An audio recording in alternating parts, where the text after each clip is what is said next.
China's meteoric rise on the global stage as an economic and cultural powerhouse has been nothing short of remarkable, and much of that success is often attributed to its robust international trade in the past 30 years. But some would argue that the seeds of China's global influence were actually planted over 1,000 years ago, when the maritime Silk Road was at its peak. During that time, culture, ideas, and goods flowed freely across oceans, connecting China with the rest of the world. And today, I get a chance to visit the city that was at the center of it all. Good morning everyone, Jake here, or Hansen Chan, coming to you from a city called Quanzhou, which is a bustling coastal city, also a UNESCO World Heritage Site here in the southeastern province of Fujian in China. Now, I have actually been here once before. I came here earlier this year for a one-day trip organised by Xiamen University. This city has a really rich history as the starting point of the maritime Silk Road, so we went and visited some museums to learn more about it. But I had to come up here a second time because I know there is so much more to this city than just the museums. So I've been invited up here by Fujian Dianshitai, along with quite a large group of people, I think about 30 of us, from all different universities in Fujian. And over the next 4 days, we're going to be exploring Quanzhou on a much deeper level. This city is often overlooked by foreign travellers, but it has a fascinating blend of diverse influences and is a central hub for Minnan heritage in the region. This place is well worth visiting if you're looking for something truly unique and off the beaten path. In this video, we'll be exploring historic temples, trying our hand at the ancient art of Kung Fu, sampling some quite unique local cuisine, and stick around to the end to see me step right out of my comfort zone and don some traditional local attire. Definitely a first for me. So if you're curious about Quanzhou and what makes this city so special, then stay tuned.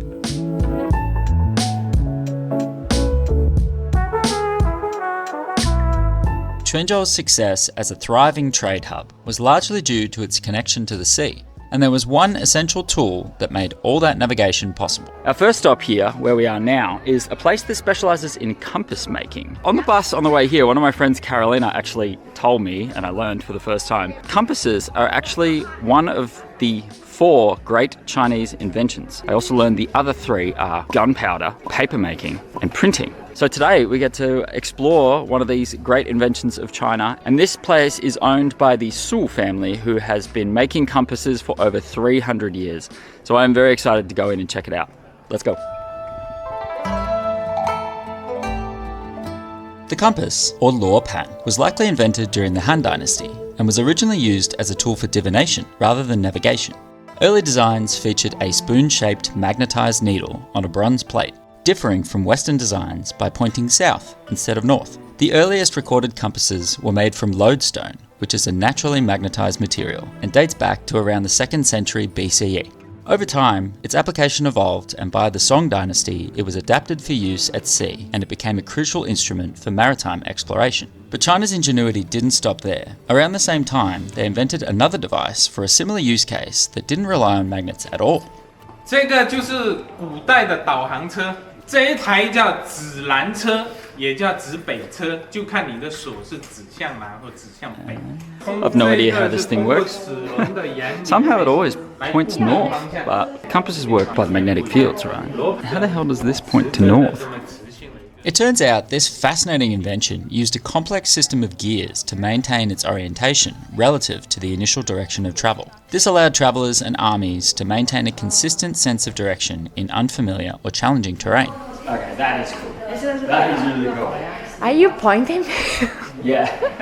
What do you want? After exploring this human invention that has stood the test of time, we began wandering around the property and stumbled upon something equally remarkable, this time showcasing the incredible resilience of nature. So that is where we were just before looking at compasses. We have come down here to a Buddhist temple and stumbled upon something quite unique. A 3,000-year-old Buddhist planted flower that actually grows in stone. Check it out.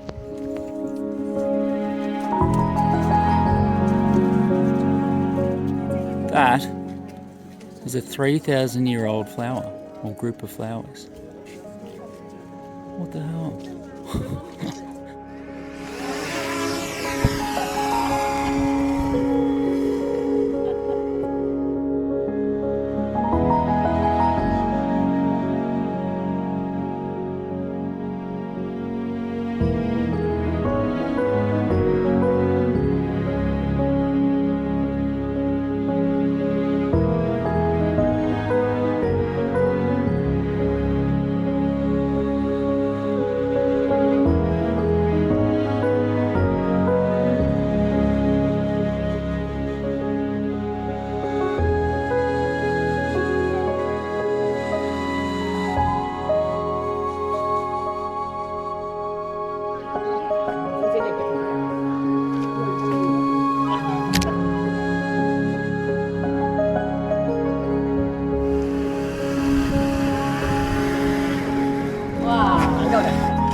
Alright, we are here at a temple called Xuefeng Miao, and it is a Buddhist temple that is over 1,000 years old, and at this temple we are going to learn how to make Zen tea. This temple, first built in the Tang Dynasty, is one of the most renowned Buddhist temples in southern Fujian. The monks here follow the principles of Zen Buddhism, which emphasize simplicity, meditation, and living in harmony with nature. As I was wandering through the grounds, I couldn't help but wonder about their daily routines and what it was like to live in a place like this. 所以多少个人住在这边？这边的师傅的话就有50几个，然后还有一些居士啊，就合起来住在这边可能小100人啊。那我们早上都是4点多，4点啊，我们4点多就起来，然后呢5点的时候呢就要在这个地方来诵经。在这个地方过生活应该特别轻松吧？你可以来体验一下。可以吗？可以。哇，可以。1个星期、2个星期差不多。都可以。几天？你按你的时间来。真的吗？我们这边提供场地给你。哇。啊，然后你就跟着我们生活。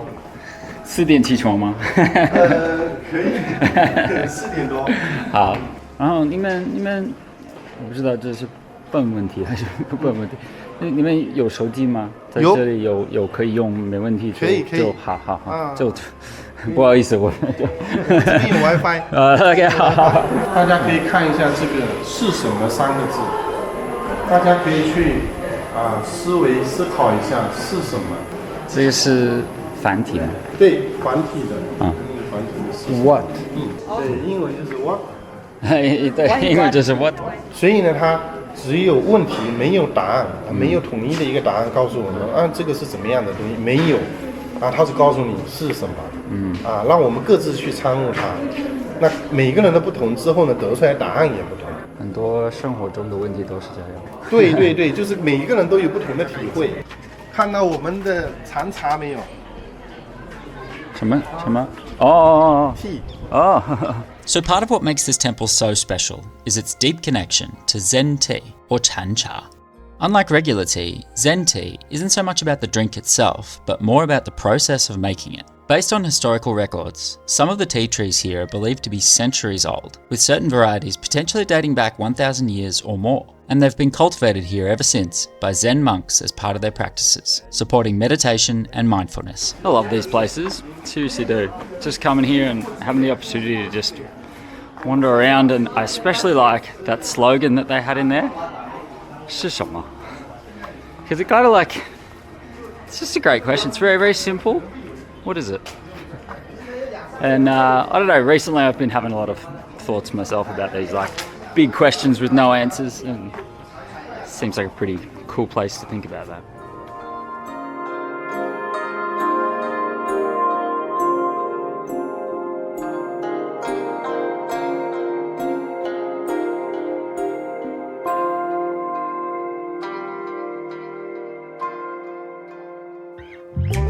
So after a peaceful day of self-reflection, today we're shifting gears a little bit to explore the vibrant cultural heritage of the Minnan people, one of the most influential cultural groups in southern Fujian. The Minnan people primarily hail from the southern part of Fujian province, particularly around cities of Xiamen, Quanzhou and Zhangzhou. Their name, Minnan, translates to south of Min, referring to the Min River that runs through Fujian.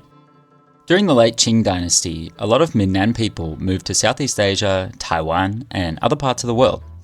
Many of these people achieved financial success abroad and sent money back to their home villages to construct large houses that blended traditional Minnan architecture with styles they had encountered overseas. One such village where this is particularly evident is our first stop for today, Wulincun. Strolling through this traditional village is kind of like one big history lesson. It has a fascinating blend of architectural styles, including traditional Minnan-style mansions, fanzai buildings, which is a hybrid style that blends Chinese and Western influences, along with heaps of other foreign and modern-style buildings, which show how Minnan architecture has evolved over the years. Now, although this place has become a bit of a tourist village in recent years, there are still residents who live here, and I bumped into a few of them during my walk. 这是什么？地瓜。地瓜。老板啊。地瓜粉。你们哪里来的？澳大利亚。澳大利亚。你来中国不是很久了？才1年。1年你就会说中国话了？没有，我在澳大利亚学过。哦，澳大利亚学过学过。对。你们是本地的吗？是本地的。哇，这个鼻子挺长的。我的鼻子吗？这么长啊？这么长？对。你有多大岁数？你猜吧。这个我们猜不了。啊，30多岁。30多。嗯。差不多跟我们这些人是吧？我30多岁，我40多岁，你5、60岁了啊！你住在这里吗？啊，对吗？我们是这里面村庄的人。哦，村庄的人。这个古村肉都有原住人啊。这是你自己种的吗？啊，这我老爸种的。啊，老爸种的。这个非常大，比我们大。这张地方健康。全村就我们种的。就他们家。哦，真的吗？啊。哇，比较特别的。好的，很高兴认识你们，拜拜。Hi. I just said hi. After a chat with the locals, we continued our exploration of local culture by heading to watch a traditional puppet show, or 布袋戏, an iconic art form that has been passed down through the generations.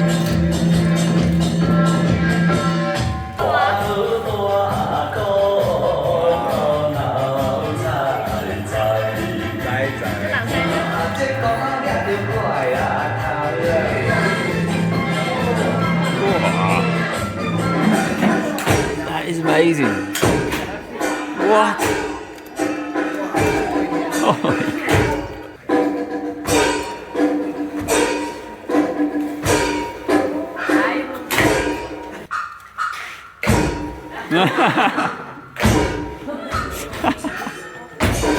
Whoa.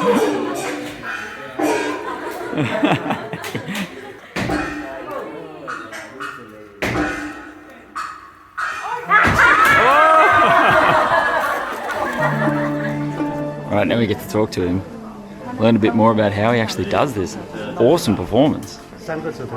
Oh, okay, so my 3 fingers are in here, one's in here and one's up here. Yeah? Is it easy? Not really. 45年 versus 40秒。对。我一开始就以为就是2个人，我真的让我真的很惊讶。有2个手真的很难。哇，1个人吗？你怎么学？从小去学，从小学要练基本功啊，要练基本功啊。哦，要练基本功，这手要掰开，这手要掰开。我天啊！中华，你看我顶多这样子，他已经可以劈腿了。He can do the splits with his fingers. I've never seen that before. 这个要平，平啊，平不了啊。这个不要关。对啊，真的要学，真的是非常难学。真是我们中华非遗。After Wulin Village, I felt like I'd gotten a small glimpse into Minnan culture. But of course, no cultural exploration would even be close to complete without having tried some of the food. So that's where we're headed next. And there were some foods on the menu that I had definitely never had before. First up is a cake called yambing, which is a traditional Minnan-style pastry with a curved half-moon shape. Its unique design mirrors jiaobei, which are those traditional crescent-shaped wooden blocks used in religious practices. Brown sugar.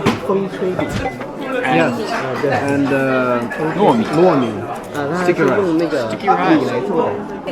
Don't worry, yeah, it's gonna be like a time lapse or something. This is sweet potato, or I think it's actually yam, like a purple sweet potato, plus duck inside. Oh, is that honey? Okay, here we go. Oh, that is so good. That is so good. I can't tell whether that's a dessert or an actual like food you would have for dinner. Yeah. 怎么样？北京烤鸭。北京烤鸭。那是甜。那是甜的北京烤鸭。甜的北京烤鸭。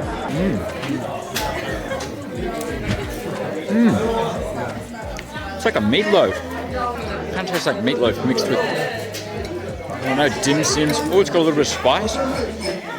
Damn, that is so good. That probably won't. There's no way in hell that's going to focus. Oh well.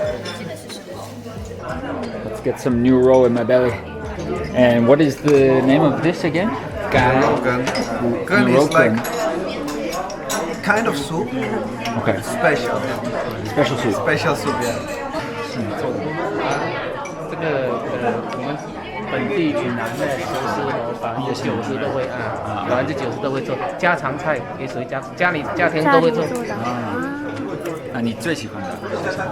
你最喜欢吃的？这里面的小吃。对，我最喜欢吃的。其实这些像后面这些，这都是我本人做的。哇！都是我这个，我觉得这个是我最喜欢的。那个是我做的，那个五香也是我做的。对，鱼泥鸭特别好吃。对，好吃。真的，非常特色的，就是咸甜相结合。对。Oh man, that's good. I've had this reminds me of Fuding Ropian in Fuzhou, which I think is quite similar, but yeah, it's got that really, really fragrant smell to it. And then plus with the beef, man, it's really like tender beef as well. Cooked for 2 hours, it's going to be tender. It's awesome. I love it. All right, let's get the stomach ready to have something it's never had before in its lifetime.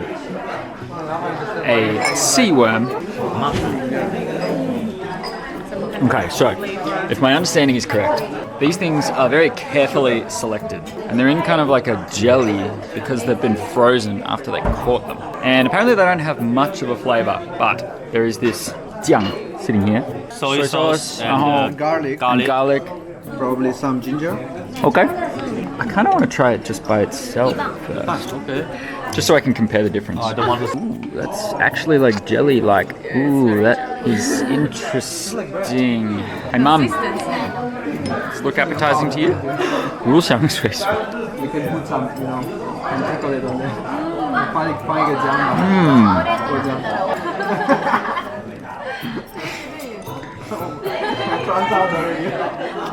Can't say that's my favorite in the world. But I proceeded with my rule to try everything once. All right, and now I have to actually, for this one, I'm going to try it twice because they said I have to try this jar. Yeah, okay. Let's okay,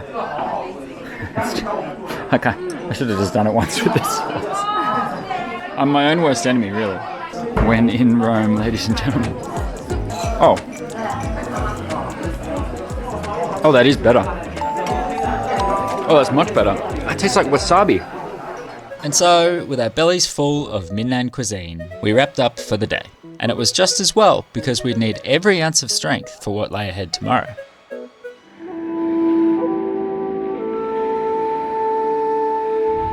Good morning all. We are here at a Shaolin temple, Shaolin Si, which is one of the largest, I guess, cultural and historic centers for practicing Kung Fu and martial arts in southern China. We are going to get the opportunity to watch a bit of a performance today and learn more about what makes this ancient fighting technique so unique. The Shaolin Temple in Quanzhou is one of the most significant of its type in southern China. It's renowned for its role in the development of Kung Fu and its deep connection to Zen philosophy. Today, we have the rare opportunity to learn a few moves from the monks themselves. But as we're about to find out, even the basics were no walk in the park.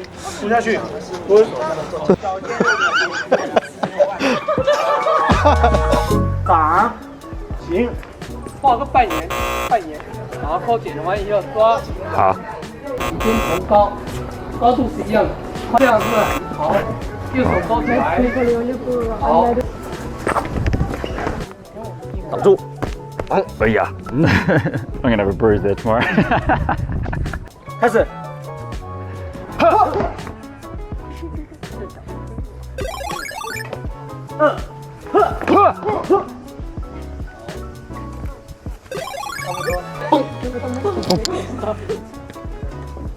，Yes.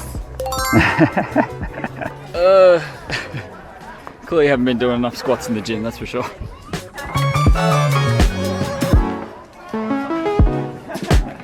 Fighting enemies that can't fight back. That's the way I do it.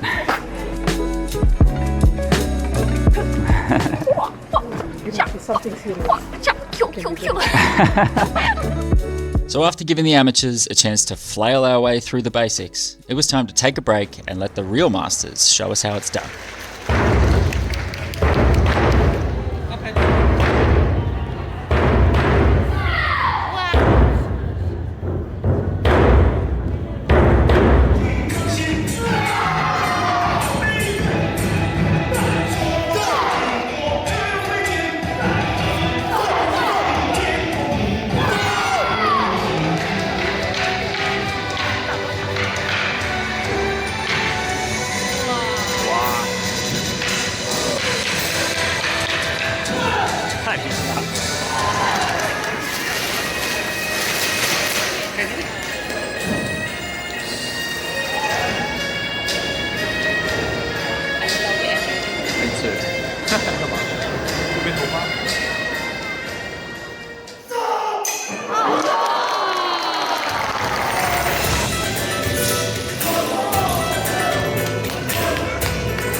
你来9年嘛？对，来9年。哇，你们住在那边吗？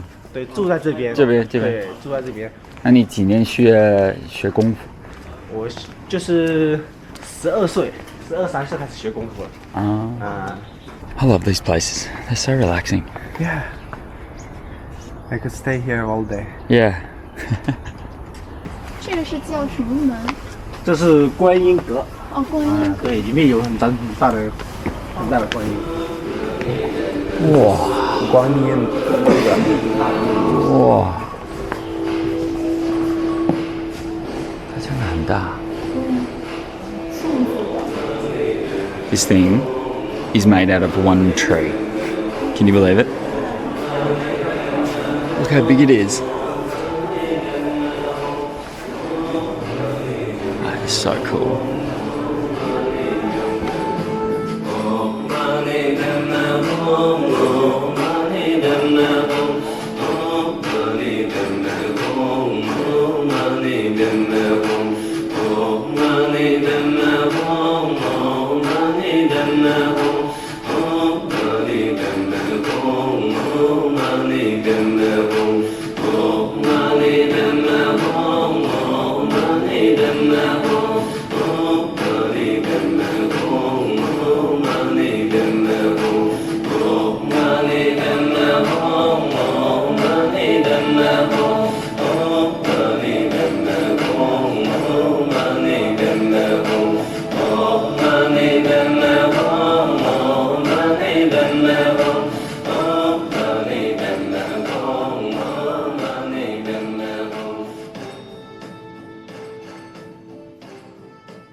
We are here at Shunpu.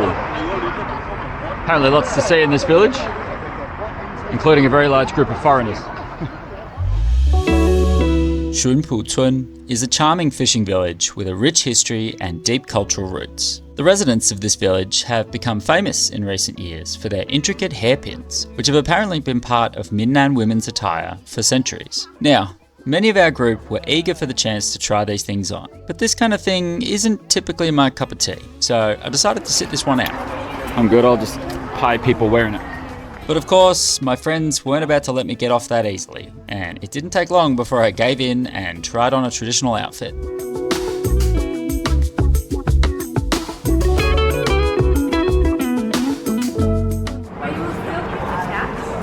Yeah. At first, I was planning to keep my hat on and skip the headwear, but, well, they didn't let me get away with that either.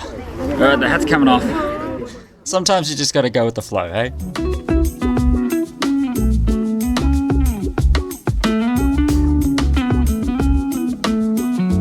Oh my goodness.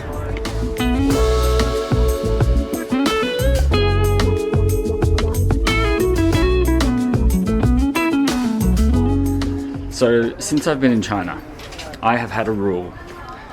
And that rule usually applies to food. But today I am extending the boundaries of that rule. The rule is try everything once. And today I am trying this for the very first time. Embracing my feminine side, if you will. Why not, I say. I'm pretty used to people looking at me in China. But today, it's a different kind of look. Let's just put it that way. Yeah. 倒去，哎，咱们一个，他 OK， 啊 ，beautiful， 谢谢。在去年那个世界那个小姐 Hello。你是澳大利亚人。哦，你会中文哈？会中文。张发非常帅气哦。帅气吗？嗯，帅气。就是我第一次做这个事情。在国外是没有这种。对对，没有。玩得开心。好的，谢谢，拜拜。I think I might be the only guy in this whole village wearing this. Oh, it's a coat right there. Hello. Very good. So after wandering around and getting a taste of what it probably feels like to be a celebrity on the red carpet, it was time to head back to Xiamen, Quanzhou has been a lot of fun. I've learned so much about the city and the unique cultures that make it so special. A big thanks to Fujian TV for organising this and inviting us all up here. I hope you guys have enjoyed this video. If you have, like, subscribe, and I'll see you in the next one. Bye!